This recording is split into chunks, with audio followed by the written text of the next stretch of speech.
Good evening, everybody. I'm Regenda Roy. I'm the Celeste Bartos Chief Curator of Film here at MoMA. It's such a great pleasure to welcome you here tonight for this incredible anniversary, the 20th anniversary of Requiem for a Dream. If you haven't had a chance to watch the film recently, or just before tonight's conversation, Requiem for a Dream Director's Cut 4K will be available October 13th on 4K Ultra HD and digital, and it is streaming now.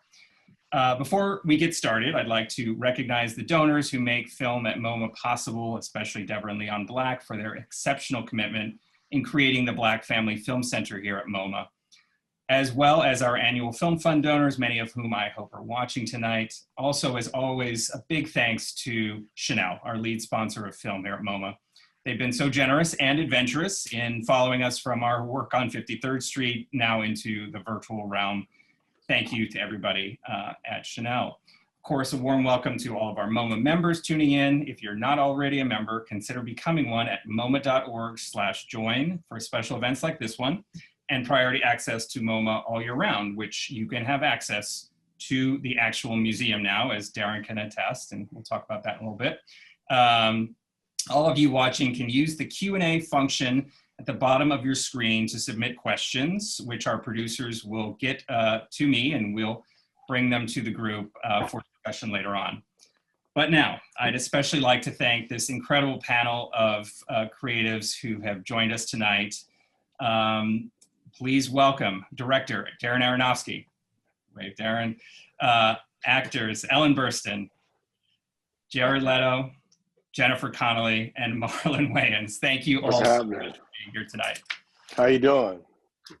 Hanging in there, you know, hanging in. Darren, it's good to see the bottom half of your face. I saw the top half at MoMA last week, was it, when you came to the galleries? Yeah. It was amazing to be back at MoMA. And I kind of like what you guys are doing with the, I mean, it's amazing because your general experience at the MoMA is often very crowded. And to have that much space to see the art was a real gift. So It's great for anyone who hasn't gone back. It's great to go back to the museums.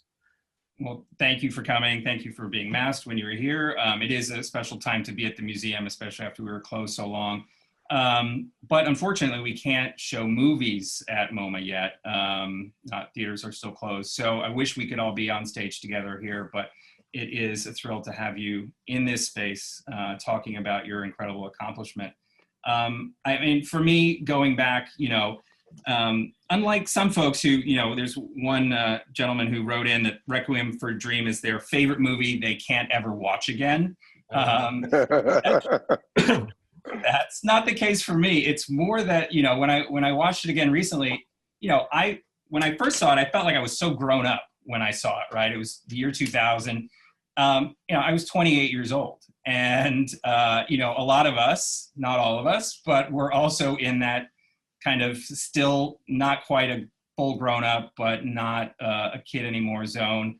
Obviously, Ms. Burstyn, you were more of an adult. You've always been probably more an adult than most of us. But it was an inflection point, I think, for a lot of us. And, you know, this film really changed the course for all of you in a way, the way I kind of like went back and looked at the history. But one thing I kind of like to just start with is that this film, in a way, feels like an unfettered culmination of what happens when you have, you know, an opioid addiction epidemic, when you have mass media mania, when you have, you know, a racist incarceration system, all of the things that we are living right now.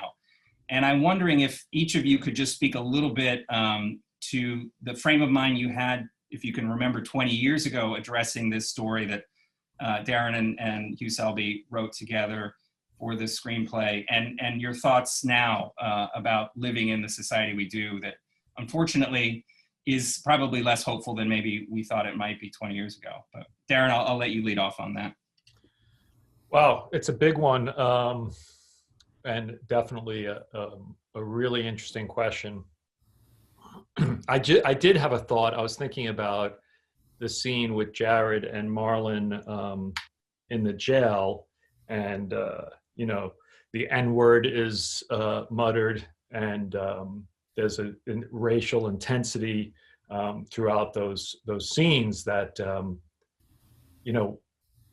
were hardcore when I read them in the novel, and then they were super hard doing on set, and then just thinking about them now, they're just incredibly hurtful and painful.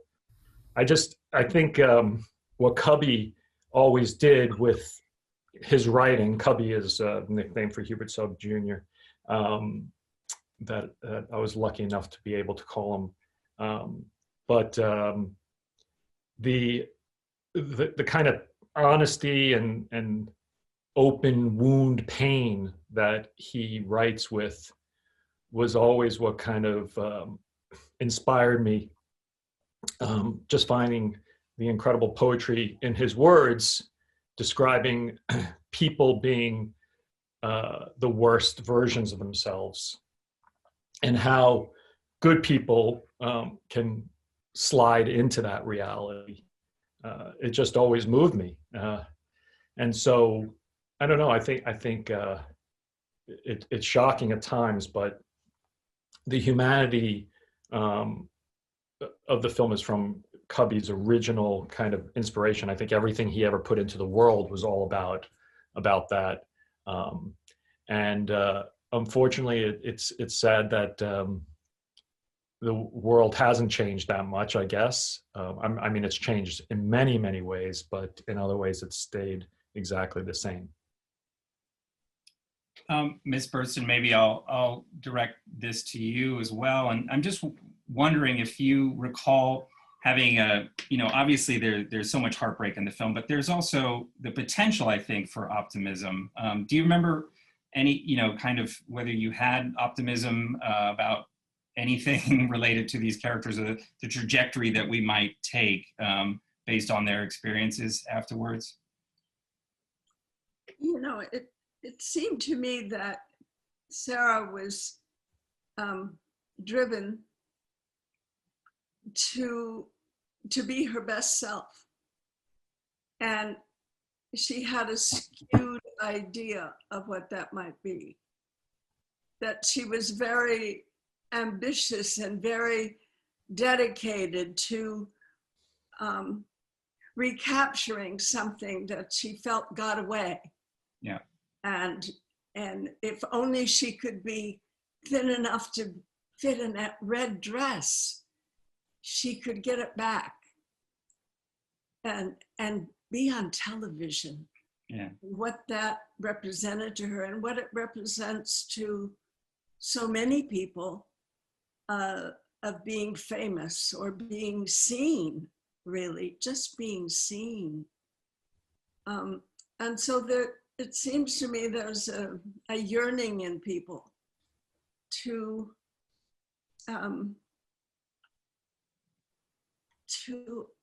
unflower is the word that's coming to mind, that they feel something in themselves that could have been and wish it were, and maybe it still can be, and they don't have a real clear idea of just what that is. And so they reach for something that they think will be satisfying or enlightening or something. But it's a false image. And there's the tragedy that they don't ever actually connect with their deepest self. Yeah, I love that, just thematically, I think everybody in the film, every character had something they was dreaming for, something that they were reaching for, their own way out. And it's funny how the things of your past, it's the reasons why people do drugs that hold you back.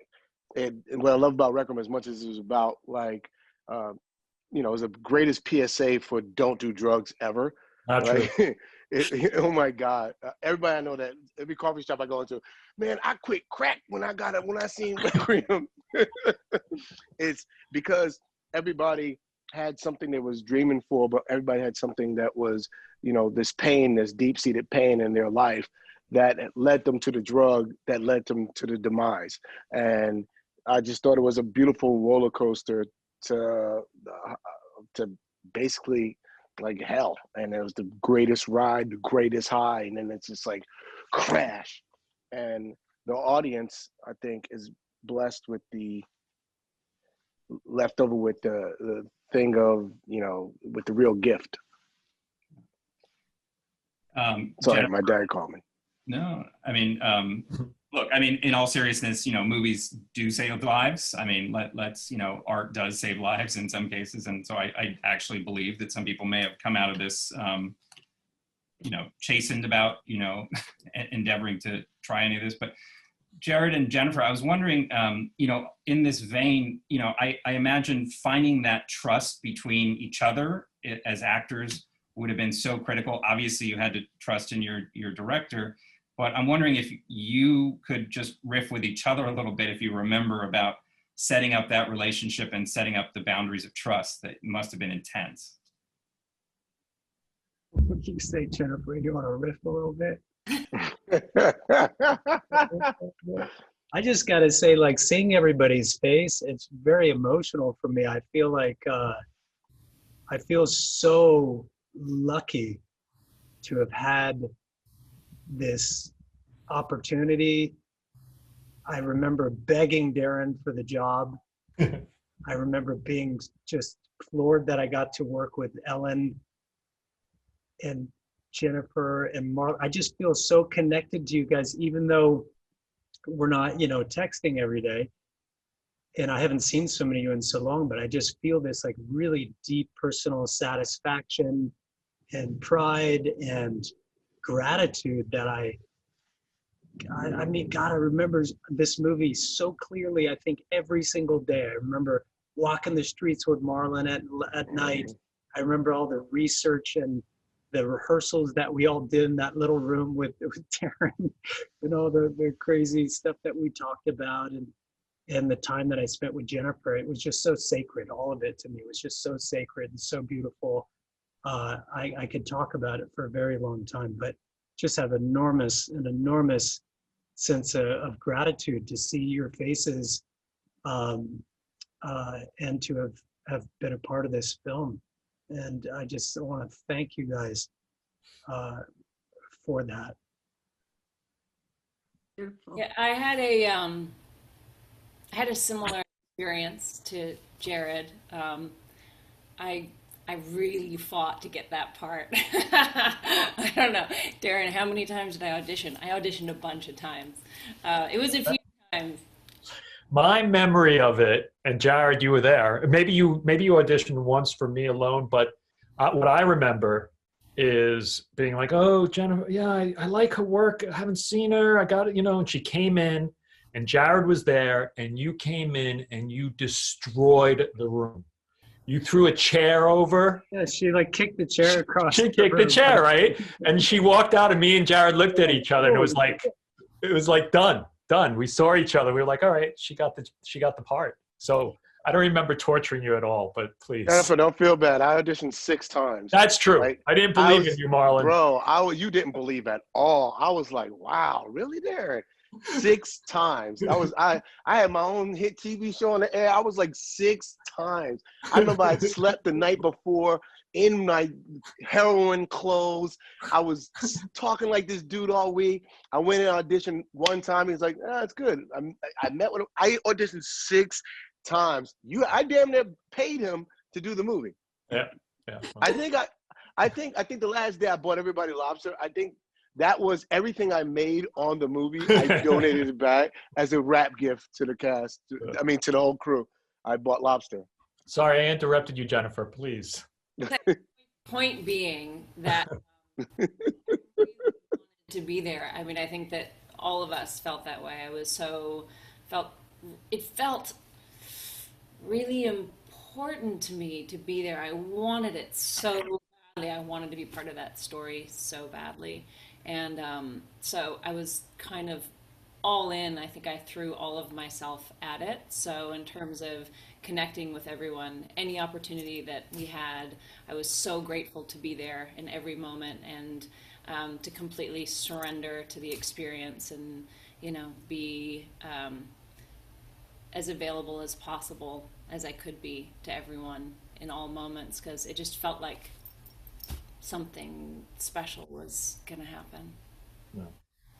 So obviously the film has been lauded all across the boards. I mean, Ms. Burstyn, we'll get into that. It would probably be easier to name the awards you were not nominated for in relation to this film, because you were very justly rewarded for your work there. But one thing that does jump out at most people is the incredible work that you all did with Maddie Libatique, the cinematographer. And it felt, as a viewer, it feels very participatory. Like, I mean, at certain points, I think even you all were probably strapped had cameras. I mean, I want to know how that all went down. And Miss Burstyn, in watching the kitchen table scene, I'm not sure how it's actually described in the script, but that intense close-up that you have, Jared is your scene partner, but really that intense partner, close-up monologue almost that you have. I'm wondering if each of you could just give a set experience of working with Maddie, or working specifically with the camera work, to talk to us how that was for you, because I can imagine it was in some ways very new. Well, of course, the camera was strapped on me one time for where I was walking, and I was the dolly, carrying the camera. That's the only time in my 60-some-odd year career that I've ever been the dolly. Low budget film. And then there was that, what do you call it, Darren? The fast shot. The time lapse shot of you cleaning the apartment. Yeah, and I really did clean the apartment. I really did all of that. And it moved, the camera moved fast with special settings. So it's a remarkable piece of filmdom. And I never experienced anything like it before or after, because I moved as fast as I could, which was pretty fast. And then the camera made it seem even more so. So it was, we were very aware of our interplay with Maddie, and how much the actors and the camera and the special effects and the lighting, and it was all part of it.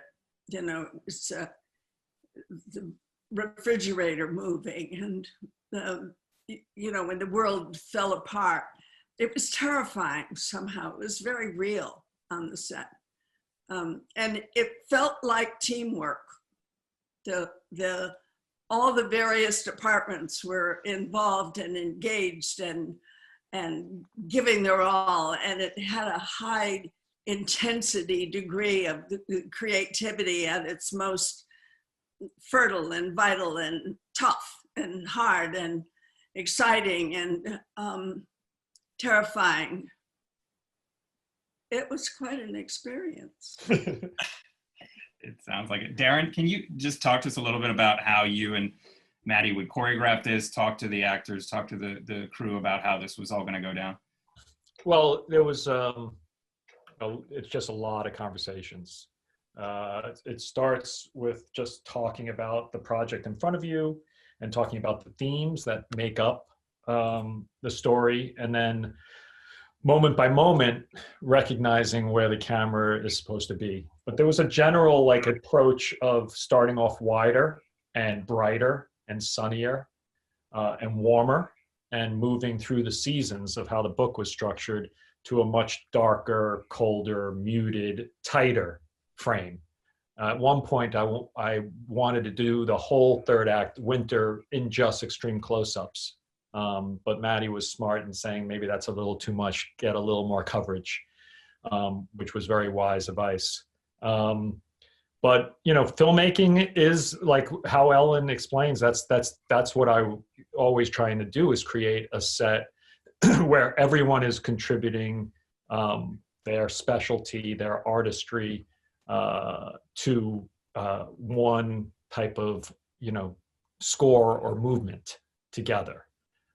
And when you have everyone fighting to be the top of their game or give something from the top of the game, it's a great place to be, and inspiring. And I feel sitting here in my basement, I feel very, very jealous of that moment right now. Yeah. Jennifer, I'll send this to you, but obviously anyone can answer. I mean, this was shot in an era before, you know, on-set intimacy, awareness was, you know, top of mind in the way that it is now. And I'm just wondering if you can recall how, you know, that safety was constructed for you in particular. Yeah, there were some pretty intense scenes, one in particular. um, yeah, I don't know. I think I was in a bit of a, it was different. It was different then, for sure. I was so focused on what she was going through, honestly. I felt like I was kind of just in my own world. And I think that the people around her, it was all kind of a blur at that time, you know, in that scene. And I think I honestly it was a bit like that for me too. To be frank, I mean, it was definitely intense, but I felt like it was really important for the film and appropriate for the film, and you know, I really trusted Darren and do trust Darren and had so much respect for him and what he was doing. So I kind of just did my thing and trusted Darren to do his. Yeah, imagine isn't the point that safety wasn't an issue?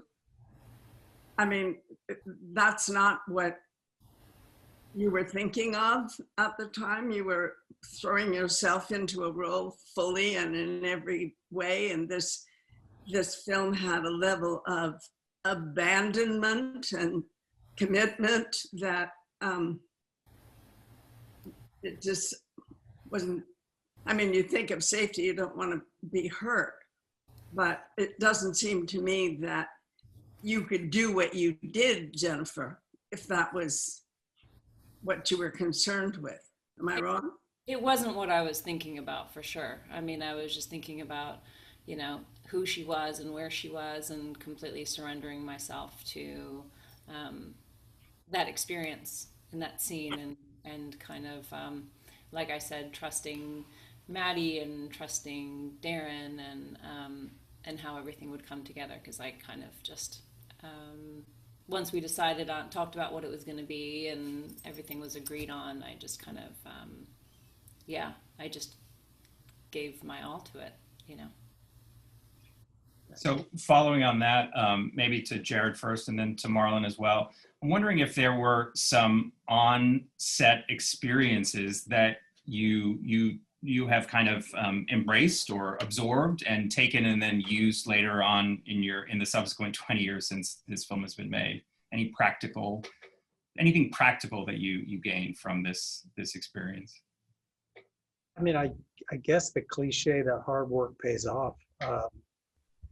This movie was all about commitment, and it started with Darren, and like I think all of us have mentioned so far, you just felt like there was an opportunity here that something special might be happening. And I, like everyone else, was so excited to be a part of this group, to be a part of the source material. Cubby, Darren's previous work spoke so loudly and was so groundbreaking. Pi, that I think everyone thought, okay, this is a really rare chance to see what you're made of, to go to a place you hadn't gone to before, to learn a lot, and so we had just all had that sense that we were part of something unique, and I still do. I still feel that way. What do you think, Darren? I do remember with Ellen, the first scene that I had, which was that scene you spoke about in her house. I was so amped up and I was so raring to go that I lost my voice. And I had to come back. Like the worst thing that could happen happened. I couldn't even speak. But she was so good. It's like playing tennis with, McEnroe, whoever. she was so good. I recognized immediately in the scene, I was like, oh, she's not gonna let me fail. And it was just like this enormous gift. And I saw her dedication, her commitment, and I saw I saw her there. And and Darren is just the best. He's an actor's dream, because he's a nut and he'll go the distance with you. He never says no to any of the conversation. He's always open. He likes the debate and the discussion. He likes to push and to prod and to get to something great. And I think I had that feeling, like, between Ellen and Jennifer, Marlon and Darren and Maddie, that no one was going to let me fail. So I felt a little more, empowered to take some risks, I suppose. Darren challenges you. As soon as you walk on the set, you're challenged. I came out a month early, I believe. We started filming. I came out a month early, and this man made me take off my shirt and said, "Where we going?" I said, "We're going for a walk." It was February, and I walked around the streets in New York with my shirt off. And I said, "What are we doing? What kind of mind trick is this?" And he goes, "I just want you to remember what it feels like to be cold in February. I mean, now, because we're going to be filming the winter and the summer. And I want you to remember how this feels." And I was like, "Dude, I grew up here. I know exactly how it feels. I didn't have a jacket. We were poor. I don't need this." But that's just I remember he would tell me things like, he asked me, there's another mind trick. Give me 5 things you love. I was like, I love sugar. No, 3 things. I love sugar. I love sex. And I love, I think at the time, and liquor. He goes, "Great. Here's what you can't have for the next month." He called it a month of wrath. And he said I couldn't have those 3 things. And I swear, and I did it. And I was talking to him, and I was younger at the time. And he goes, every day would check on me, "How you feel?" I feel like crazy. I feel like I want some sex. I want some sugar. I want a glass of wine. He was like, "Now you know how junkies feel." And I was like, word. But that little mind thing, these little mind tricks they play you, just, I think he had such a challenge, because every one of these actors that were on board to give their all, we all gave ourselves. I gave myself. Whatever you wanted, I was there. If you want whatever you need, I'm there.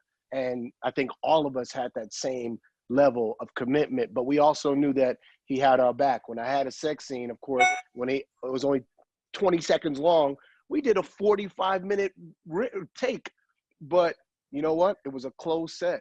It was Darren, script supervisor, and 1 or 2 other people. He kept it nice and closed, and he always made us feel safe and protected. And kudos to him for that. Thank you. It's interesting. It's like, it's all pointing in the same direction, which is like,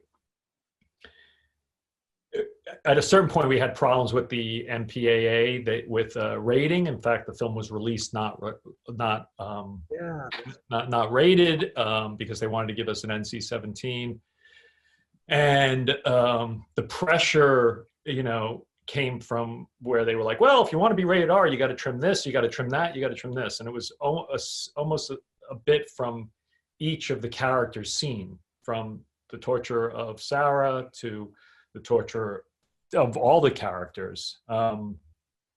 And I remember, the studio coming to me going, "Look, we could get released in these theaters, and we can make this much more money if we go with the rated R version." And I felt it undermined the whole point of the project, because the film is about how far addiction will push you to do the most inhumane things to the people you love and to yourself.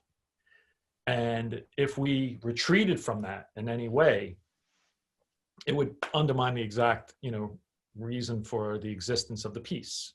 So I think all of us understood that we had to take the audience all the way there. Otherwise, there was no reason to do the project.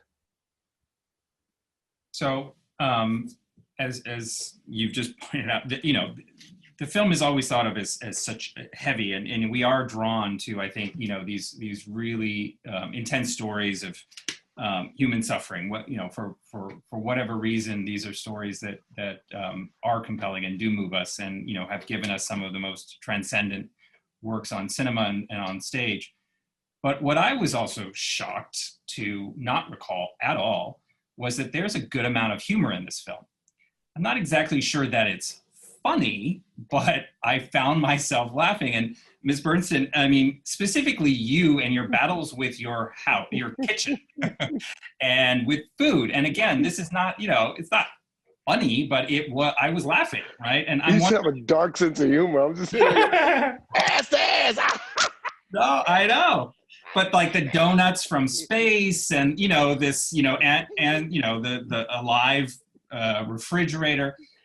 Ms. Bernstein, maybe you could just lead off, like, was that something you were conscious of, that this might, you know, elicit laughter, or, you know, or was it, yeah, what was that like? With the Are you fly? asking me? Yeah. Well, it is funny because it's so absurd. It's horrifying at the same time. I think it's a combination. And I find sometimes I laugh at the most horrifying things, because it's like, oh my God, look where we're going. And it's you laugh when you're so tense you can hardly stand it, and you laugh. And I think that the intention was never to be funny, but the intention of going as far as you can go sometimes produces laughter. Yeah. So I'm glad I gave you a couple of laughs. It's like your sense of humor is so dark. No, but there's an electric shock treatment. no. You're talking about the end, Marlon, but he's talking more like earlier in the film is kind of bonkers. It is Right. Bonkers is the right word. Yeah. Okay. What was the set like? I mean, you know, knowing Darren Aronofsky, it was probably a laugh a minute, but maybe with Marlon, is that any fun on-set stories for the audience? People often ask, like, how painful is the experience of making your films? And I don't find them painful at all, and I don't think people do. I think moment by moment between action and cut, there's a tremendous amount of concentration, and often at times the actors are going through some serious emotional channeling that has an intensity. But what I like about all of these actors is, like, when you call cut, we go back to them being themselves. I think Jared was probably the most method, like he would walk away and take that emotion with him and try to hold it and store it and nurture it, was my take.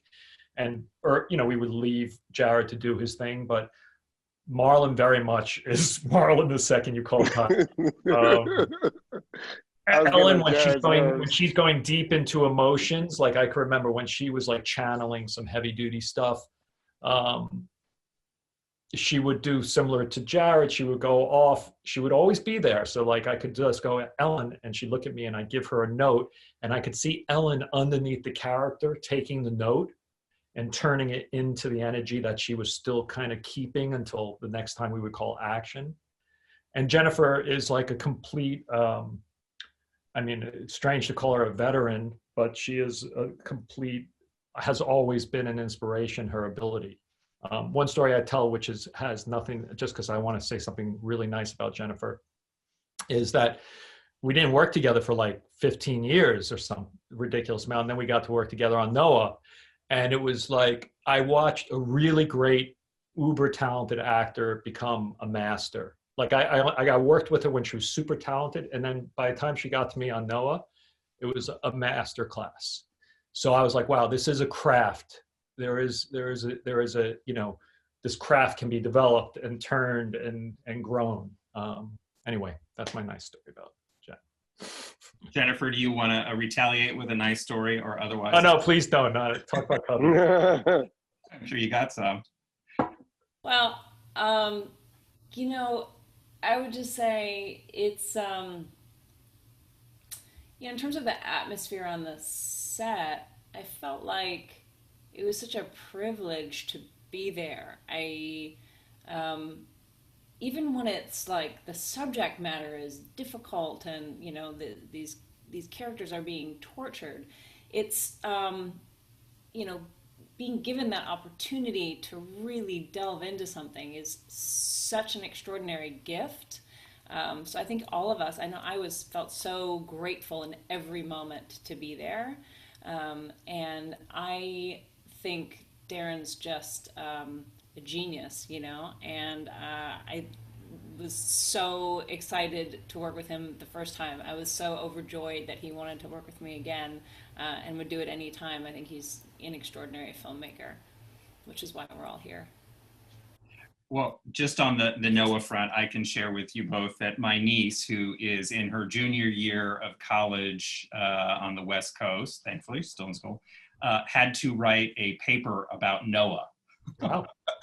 So she called up her uncle who had a thought or two, but just so you know, you are being studied. Your collaboration is currently being studied. But, Nice. Beautiful.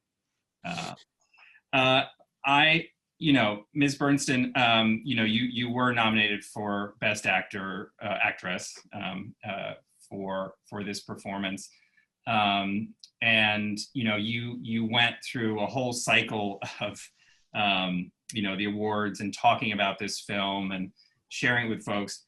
I'm just wondering any recollections of that period, for, like I mentioned at the outset, this was an inflection point. I think a lot of us got to know Jared through this film, and certainly got to know Marlon as a dramatic actor, and had our fandom of Jennifer affirmed through this film, those of us who had been following for a long time. But this really, for many of us, was a chance to celebrate you in this new generation moment. Just wondering what that felt like, to kind of go through that whole rigmarole of acclaim, after you had been through that before, obviously. Yeah, I want to tell you a story that's not exactly about awards, but I noticed after a few years went by after this film, say like 10 years, that I was known to young people for that film. People who hadn't seen Alice Doesn't Live Here Anymore or The Last Picture Show or even The Exorcist. But they knew me from that film. And I became aware of that. And I did a play in London, and I lived near that big Ferris wheel. Yeah. I don't know if you call it a Ferris wheel in London. And I wanted to take some pictures from it. And I never got to until the last day that I was in London. And I got over to the wheel to take pictures, and they wouldn't let me on because somebody had rented the wheel for a private thing, and they wouldn't sell me a ticket. And so I went up to the people who were taking tickets, and I said, they won't sell me a ticket to get on, but I'm leaving London and I really would like to get on to take some pictures. Is there any way I can get on? And she said, no, and kind of rudely, and it had nothing to do with me. And I thought for a moment, I thought, how can I do this? I said, did you ever see a movie called Requiem for a Dream? Love it. And she said, yes. And I said, well, that was me in it. She said, you're kidding. Oh, wow. Yeah, you can get on, go on. That is incredible. Well, Marlon's, that's the only way Marlon gets tickets to anything. That's exactly. The only way I got in the Academy was because of her film. well, I will share that, Ms. Bernstein, you're about to have a whole new generation appreciate your work for a whole new film. I will say that I have seen probably the most remarkable performance of the year that you gave in Pieces of a Woman, a new film that launched in Venice. And I was just destroyed by what you did. Once again, you have kind of elevated what I can come to expect from a screen performance. So everybody should get ready and check that out. Hopefully coming soon to a theater. I've seen it. It's great. Yeah. Oh, yeah. Yeah, I did. I forgot to tell you. I'll tell you later. Okay. Isn't Vanessa Kirby divine in it? She just divine. Amazing. And she deserves every accolade, which she will surely get. But she could not have done what she did without you there as her partner, and you elevated that film in many ways. So thank you for that. I know we have a heart out with our guests this evening now, but I do want to thank all of you for joining us, for sharing these stories, and for sharing this movie with the world. I mean, it's as poignant and relevant, probably in new and even more powerful ways today than it was 20 years ago. So thank you, everybody, and I hope to see you at MoMA soon. Thank you, everybody. Thank you, guys. See you at the Thank MoMA. you. Bye, guys. Bye. Bye. Thank you. Thanks, everyone. Bye, Jen.